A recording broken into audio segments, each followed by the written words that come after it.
Magandang araw sa inyong lahat. Narito na ang pinakabagong ulat ng panahon ngayong Wednesday, July 23, 2025. Kasalukuyang pinapalakas ng Bagyong Dante ang southwest monsoon habang ito ay patuloy na kumikilos pahilaga. Bukod dito, ang low pressure area na nasa extreme northern Luzon ay may mataas na tsansa ring maging isang ganap na bagyo sa mga susunod na oras na posible maglandfall sa hilagang bahagi ng bansa. Kung gusto mo naman lagi kang updated sa lagay ng panahon, huwag kalimutang mag-subscribe dito sa channel. Ayon sa datos mula sa Pag-asa, si Tropical Depression Dante ay patuloy na namamayagpag sa Philippine Sea. Huling nakita ang sentro nito sa layong 880 km silangan ng extreme northern Luzon. Taglay nito ang lakas ng hanging umaabot sa 55 km per hour malapit sa gitna, habang ang bugso ng hangin ay aabot hanggang 70 km per hour. Kumikilos ito pahilagang kanluran sa bilis na 25 km per hour at may radius na hanggang 300 km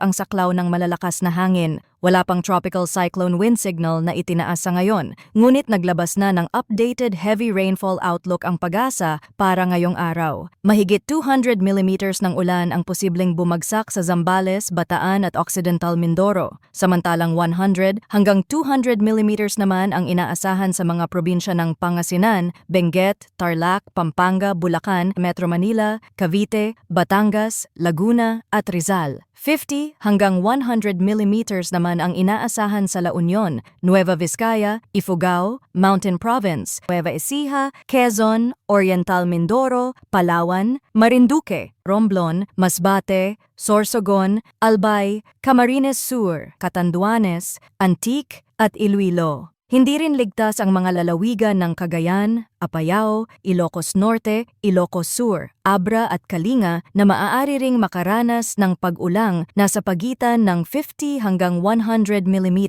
Bukas, July 24, inaasahang uulan pa rin ng matindi sa Zambales at Bataan na maaaring umabot muli sa mahigit 200 mm, habang 100 hanggang 200 mm naman sa Pampanga, Bulacan, Metro Manila, Cavite, Batangas, Laguna, Rizal at Occidental Mindoro. Kabilang din sa mga apektado ang Ilocos Sur, Pangasinan at La Union na malapit sa low pressure area. 50 hanggang 100 mm naman ng ulan ang maaaring maranasan sa Nueva Vizcaya, Tarlac, Nueva Ecija, Quezon, Oriental Mindoro, Palawan, Marinduque, Romblon, Ilocos Norte, Apayao, Abra, Kalinga, Mountain Province, Ifugao at Benguet. Pagdating sa Biyernes, July 25, asahan ang isa na namang round ng malalakas na ulan. 100 hanggang 200 mm ang inaasahan sa Zambales, Bataan, Ilocos Sur, Ilocos Norte, La Union,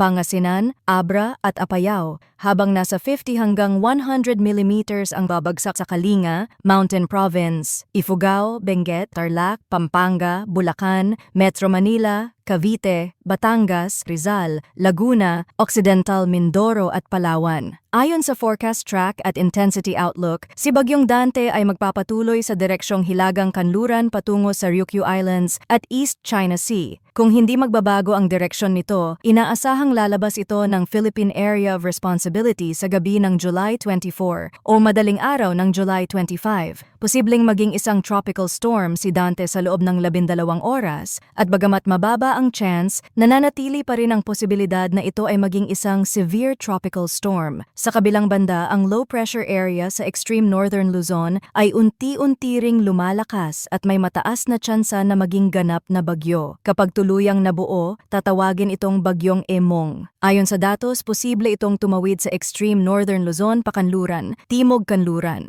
Ngunit dahil sa hatak ni Dante na patuloy na kumikilos pahilaga, may posibilidad na hilahin pabalik sa silangan si Emong at sundan ang landas ni Dante. Hindi pa dyan nagtatapos ang ating pagbabantay. May isa pang low pressure area na nasa labas ng Philippine Area of Responsibility na posibleng maging bagyo rin. Ngunit mababa ang tsansa nitong pumasok ng bansa dahil ang projected path nito ay pahilaga. Tulad ng lagi naming paalala, hindi pa ito final. Maraming pagbabago pa ang pwedeng mangyari sa track, bilis, at lakas ng mga sistemang ito habang ito ay nasa dagat. Kaya't mahalaga ang patuloy na pag-antabay sa mga susunod na ulat ng panahon dito sa